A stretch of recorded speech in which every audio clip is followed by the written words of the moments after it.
Partisan Fontaine has now gone viral for saying some. For a person my age, it sounds crazy, but for this generation, this is what y'all asked for. We know that he burst onto the scene and became popular because he's known as Megan Thee Stallion's one of her exes. They were going together, and he went on there. Went online talking about women. If women were pursuing men, the world would end, right away because it would be extinct in 100 years.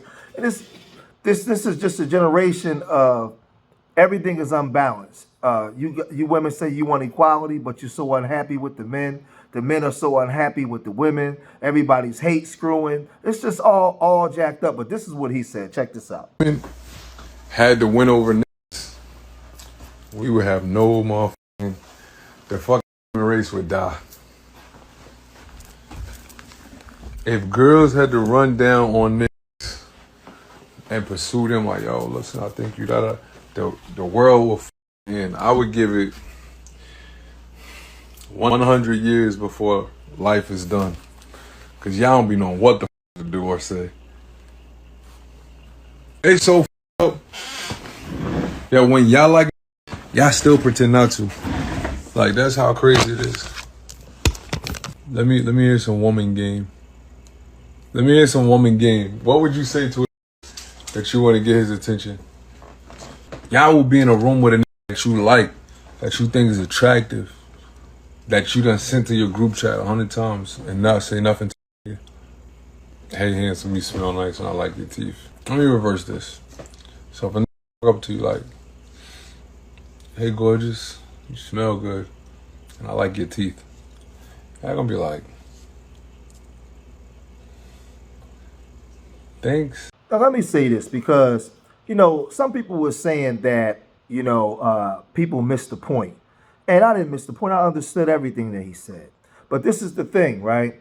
In context of what he's saying, if women had to approach men, women can't accept rejection the way that men do. Men already know when you a kid growing up, man, in the sandbox, you already understand what lane you in. With men. A lot of times, man, if you're the short guy, you might be the guy with the bumps on your face. You might not be aesthetically the most handsome young man, or a man that the women would want, to get with. So you already know, right? So you know what league you in and where you got to work from as a man. Like, I know I can't get in that room. I ain't even going to approach that woman right now. I got to get my weight up because I can already see how she moving, right? Society and, just being in the ring with a bunch of men, you already know where you stand and where you have to work from. So a lot of times, man, as men, we get rejected because of our height, because of our complexion, because of every darn thing. So we already deal with rejection, okay, because like I said, a man, how many times you may get rejected in a day? Or when you was young, getting with women, like getting rejected was normal. Like, you dust off your wounds and you keep going. But women, on the other hand, they don't do a great job in dealing with rejection. Women got, because they can't take criticism. If you told her, well, you look good, but I can't deal with the hair weave. You know what? You look all right, but man, listen, you overweight. I just can't. Like, if we dealt with them, the way that they dealt with us, it would be a problem. Oh, man, your feet too big, or you ain't got no ass. I can't. So I get it. I get it. But we're different for a reason. We're different societies for a reason. Women operate on a lot of emotions, and women like to be catered to and lied to at times. This is why corporations sell or consume, push products to women. Because women are the biggest consumers about how they look and everything. Everybody knows this kind of stuff, right? The problem I have with this is we raise men today not to be men, to understand what manhood is, right? To me, everything he said was irrelevant. It was irrelevant. Because as a man, you are a man. When I grew up,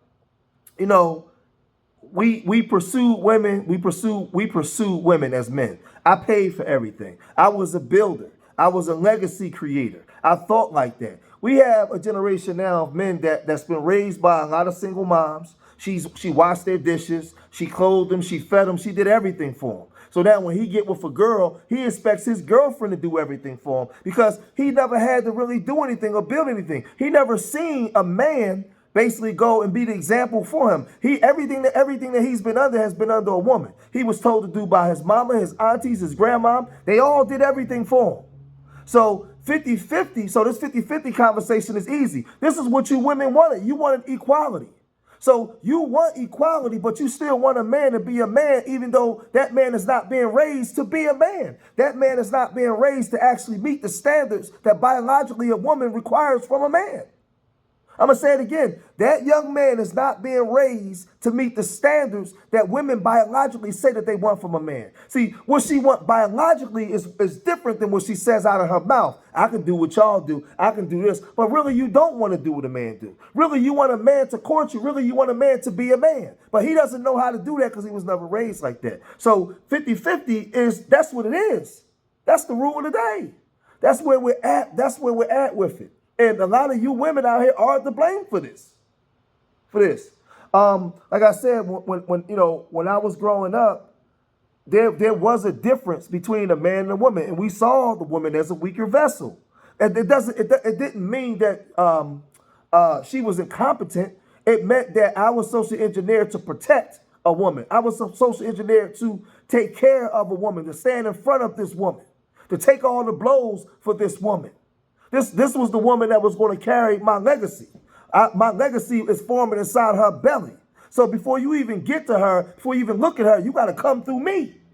Now they saying that the woman can be out in front before the man. So you're conditioning men to not see you in the light that a man should see a woman, where he would want to protect, where he would want to provide protection, direction, and correction. That don't exist no more. So then you get guys like this talking like this. Well, women had to approach men. The world we're in. I don't even care. I don't want women approaching men. I don't want women in a position the way that a man would move, the way that a man would think. No, I want women being women. That's what I want. I want women, and you can say I'm old-fashioned or male chauvinist, then so be it. So be it. I'm super old school. Married 23 years. I take care of my family, my daughters, my sons. I hold the family down. I'm the man. That's what men do. And you know what's funny? Because a lot of y'all say, come and have a problem with me, but y'all are the ones that's the most unhappy. You say this is a new time, but you men are unhappy. You can't stand the state of the women. The women can't stand the state of the men, right? But people like me been married 23 years. Y'all got everything to say about us. Right? But you know what? My wife is a woman. I'm a man. And we do our roles the way that they're supposed to be. The expectations that my wife have in me, I've been raised to meet those standards, and vice versa. I don't need my woman trying to be me. Because then what is the purpose of me being me as a man?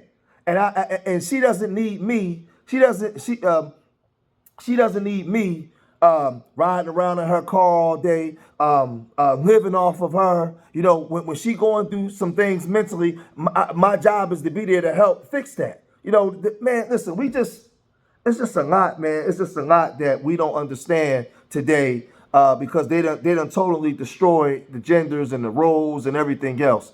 So like I said, when I was growing up, if there was a bunch of women around approaching men the way men approach women, that would have been a turnoff. That would have been a turnoff. I don't, like Tupac said, take it easy. I don't want it if it's that easy. Right?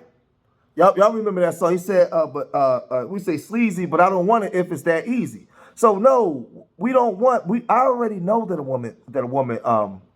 a woman is fragile in her mental at times. So if she can tell you, a woman can tell you, man, he got a small, you know what, or he too short, or he don't have enough money. I don't like his car. Because remember, she expects you to man up. She expects you to not have, I get it, I'm not saying that it's right. The minute you strike back, right, it's the end of the world. Oh my God, I can't believe, but that's just the nature of the sexes, man. I expect the woman to be a woman all the time. I don't expect the woman to, but again, this generation, you guys are moving in equality. And this is what you're asking for. And this is why you're so unhappy. This is why you're so unhappy. So I would say to Partensin, Fontaine, I don't really think about a woman approaching a man. To me, that's kind of manly. And I can't stand a manly woman with a big mouth that don't never shut up, that thinks she a man. I don't like them kind of women around me at all.